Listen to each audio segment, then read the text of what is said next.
Hello everyone, welcome back to my channel Study with Neha Mawa, and I am back with the another video, another topic. Today we are going to discuss about the citizenship under your Constitution of India. Without wasting time, let's get started. Firstly, we know citizenship is included in your part 2 of the Constitution of India. Now, citizenship को पढ़ने से पहले मैं आपको एक clear distinction देना चाहती हूं between citizen and the residents. Citizen वो लोग होते हैं जो स्पेशल राइट जिनके पास होती है, उस कंट्री की स्पेशल पावर्स उनको दी जाती है, they have the voting right, they have some fundamental rights, वो सिटीजन होते हैं। रेजिडेंट्स के पास ऐसा कोई एज सच स्पेशल राइट नहीं होता। सिटीजन्स का पर्सनल इंटरेस्ट होता है उस कंट्री में, रेजिडेंट का नहीं होता। रेजिडेंट का जस्ट एक पर्पस होता है, वो पर्पस अकम्प्लिश हो गया and they leave that country, वो रेजिडेंट्स होते हैं।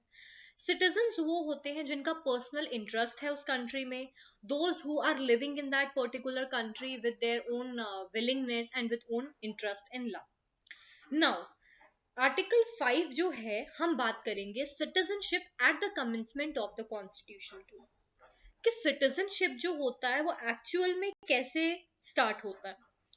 फर्स्ट ऑफ ऑल, अगर मैं जो हूं, मैं इंडिया के सिटीजन कैसे कहलाऊंगी या मुझे इंडिया की सिटीजनशिप कैसे मिलेगी?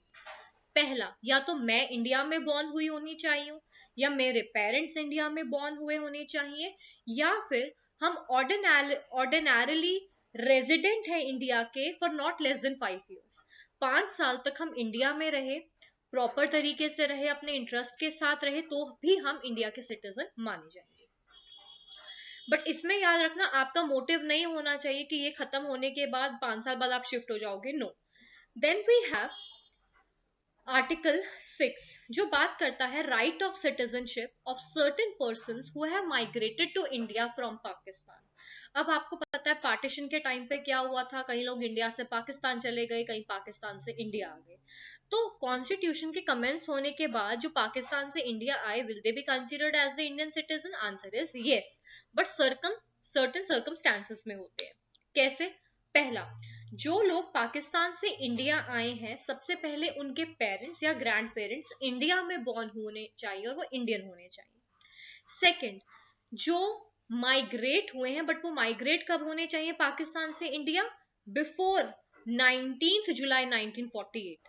19 जुलाई 1948 से पहले जो लोग पाकिस्तान से इंडिया आ गए, they will be considered as the Indian citizen. We have in the case where some person जो माइग्रेट हुए हैं 19 जुलाई 1948 से पहले और उस टाइम पे, अगर तो उन्होंने रजिस्ट्रेशन करवाया है in the with the government of India के हमको रजिस्टर होना एज द इंडियन सिटीजन, वो सिटीजन माने जाएंगे इंडिया के। ठीक है।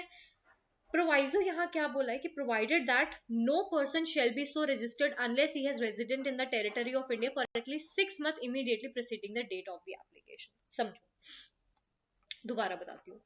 एक तो जो हमने आर्टिकल 5 में सिटीजनशिप की बात करी, वो तो नॉर्मल बात था सिटीजनशिप की, आप बॉर्न होने चाहिए, आपके पेरेंट्स होने चाहिए, आपका पर्सनल इंटरेस्ट का उस कंट्री में होना चाहिए, नीच एंड एवरीथिंग। आर्टिकल 6 क्या कहता है कि जो लोग पाकिस्तान में थे वो इंडिया में जब आए, तो पाकिस्तान के लोग जो इंडिया में आए थे रहने के लिए, क्या वो इंडियन सिटीजन माने जाएंगे? उसमें भी उन्होंने क्राइटेरिया बताया है। जो लोग पाकिस्तान से इंडिया आए हैं, उनके पेरेंट्स या ग्रैंड पेरेंट्स इंडिया में बॉर्न हुए होने चाहिए। जो पाकिस्तान से इंडिया माइग्रेट होके आए हैं to become the Indian citizen, वो 19 जुलाई 1948 से पहले पहले माइग्रेटेड होने चाहिए। तो 1948 19 जुलाई से पहले माइग्रेट हुए या उस दिन माइग्रेट हुए, बट उनको गवर्नमेंट ऑफ इंडिया के साथ अपने आप को रजिस्टर करवाना पड़ेगा in the books of government में, कि हाँ, बुक्स ऑफ रिकॉर्ड में उनको रिकॉर्ड करवाना पड़ेगा कि हम as a registered citizen of India हैं, राइट? उनका डोमिसाइल यहाँ का होना चाहिए। Then we have next article, article 7, that talks about right of citizenship of certain migrants to Pakistan. अब of course पाकिस्तान से इंडिया, तो इंडिया से भी पाकिस्तान गए होंगे। कब होना चाहिए? अब जो लोग इंडिया से पाकिस्तान गए हैं, first day of March, that is 1 मार्च 1947, ठीक है, से पहले, उसके बाद जो है 1947 के बाद जो लोग पाकिस्तान गए हैं, ठीक है, वो लोग इंडियन सिटीजन, दोबारा समझो पहले इस बात को, notwithstanding anything in article 5 and 6, a person who has after the first day of March 1947 migrated from the territory of India to territory now included in Pakistan shall be deemed to be a citizen of India. ठीक है, 1 मार्च 1947 जो India से पाकिस्तान गए, ठीक है, वो Indian citizen माने जाएंगे। अब इन्होंने क्या प्रोवाइजो बताया है, provided that nothing in this article shall apply to a person who after having so migrated to territory now include Pakistan has returned to territory of India under a permit of resettlement or permanent return issued by under the authority of law, ठीक है, तो उनको क्या माना जाएगा कि 19 जुलाई 1948 से पहले पहले वो माइग्रेट होने चाहिए इंडिया में। होता क्या है कि जो लोग इंडिया से पाकिस्तान गए, राइट, उनका भी अपना इंट्रास्टेट है। ऐसा नहीं है कि जो लोग इंडिया से पाकिस्तान गए उनकी इंडियन सिटीजनशिप खत्म हो जाएगी, आंसर इज नो। बट उसमें भी क्या होते हैं, सर्टेन रिस्ट्रिक्शंस होती हैं जिसमें अपने आप को इन्हें रजिस्टर करवाना पड़ता है, एक टाइम लिमिट होता है, उससे पहले पहले जो है उनको माइग्रेट होना होता है, and these are the very very important जो आपके क्राइटेरिया होते हैं। देन वी हैव आर्टिकल 8 जो बात करता है right of citizenship of certain person of Indian origin residing outside.